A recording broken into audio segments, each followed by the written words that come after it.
हमारे माइंड में हमेशा एक क्वेश्चन रहता है कि जो शॉक है वो कितने वोल्टेज या कितने करंट में हमें लगेगा और कितने जोर का लगेगा। ये देखिए शॉक जो डिपेंड करता है 2 चीज़ों पे डिपेंड करता है। एक तो आपकी बॉडी किस स्टेट में है और दूसरा जो तार को आपने छुआ उसमें से कितनी वोल्टेज फ्लो कर रही थी यानी कितनी वोल्टेज बह रही थी। फॉर एग्ज़ाम्पल अगर उसमें से 200 वोल्ट बह रही है तो आपकी बॉडी का स्टेट क्या है, उस हिसाब से आपको उतनी जोर का जो है झटका लगेगा यानी जब आप अगर आपकी बॉडी वेट स्टेट में है तो आपकी बॉडी का रेजिस्टेंस जो रहेगा वो कम रहेगा और अगर आप ड्राई स्टेट में तो आपकी बॉडी का रेजिस्टेंस ज़्यादा रहेगा।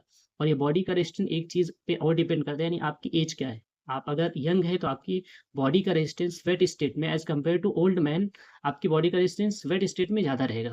तो बॉडी का दिखाने के लिए हमारे पास एज पे भी एग्जांपल्स हैं। तो चलिए हम उसको देखते हैं और पता लगाते हैं कि हमारी बॉडी का रेजिस्टेंस अगर इतना रहेगा तो जो करंट है वो कितने एम्पेयर या कितनी मिली एम्पेयर हमारी बॉडी के अंदर से फ्लो होगी यानी बॉडी टू ग्राउंड कितना जो करंट है वो फ्लो होगा। तो चलिए देखते हैं उस एग्जांपल को। तो जैसा आप देख सकते हैं कि हमारे सामने जो एग्जांपल्स हैं वो हमने यहाँ पे एक स्टैंडर्ड वोल्टेज यानी 200 वोल्ट यानी तार में से जो वोल्टेज जिसको आपने छुआ उसमें से 200 वोल्ट फ्लो हो रही है।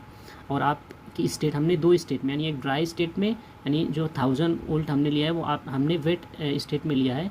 और इससे ज़्यादा भी हो सकता है, इससे कम भी हो सकता है, बट हमने एक स्टैंडर्ड लिया है यानी जो कॉमन होता है हमने वो चीज़ ली है।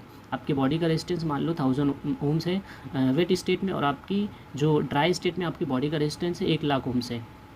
तो इन दोनों स्टेट में जब हमने 200 वोल्ट वाली तार को छुआ तो हमें हमारी बॉडी में से कितना जो करंट है वो फ्लो होगा वो हम ओम्स लॉ की मदद से पता लगा सकते हैं। जैसे मैंने यहाँ पे आपको दिख रहा होगा, यहाँ पे मैंने ओम्स लॉ लिखा है I = VR, जिससे हम करंट को फाइंड करेंगे। जैसे मैंने यहाँ पे लिखा है 200 वोल्ट और ये 200 वोल्ट जो करंट फ्लो हो रही है तार में से और हमारी बॉडी का रेजिस्टेंस है 1000 और हमारी बॉडी का रेजिस्टेंस है 1000 ओम्स। तो जो करंट हमारी बॉडी में से फ्लो होगी वो 0.2 एम्पेयर, हमने उसको मिली एम्पेयर में कन्वर्ट किया तो 200 मिली एम्पेयर हुआ।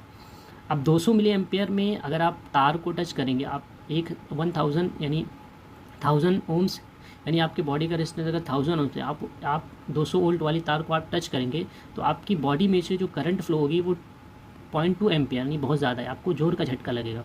और वही अगर आप ड्राई स्टेट में आपकी बॉडी का रेजिस्टेंस अगर 1,00,000 ओम से और वही तार को आपने छुआ ड्राई स्टेट में तो आपकी जो बॉडी में से करंट फ्लो होगा वो ओनली 2 मिली एम्पेयर होगा यानी बहुत कम होगा। यानी आपको खाली महसूस होगा कि आपको झटका लगा है। तो ये चीज़ों से आप पता लगा सकते हैं कि आपको शॉक कितना ज़ोर का लगेगा। यानी ये चीज़ों पे ही डिपेंड करता है कि शॉक कितना ज़ोर का लगे। इसके लिए कोई वैल्यू नहीं है कि आपको इतने एम्पेयर या इतने मिली एम्पेयर इतने वोल्ट पे आपको इतना ज़ोर का झटका लगेगा। एक्चुअली ये डिपेंड करता है वोल्टेज और आपकी बॉडी की स्टेट पे। तो उम्मीद करता हूँ आप समझ गए होंगे।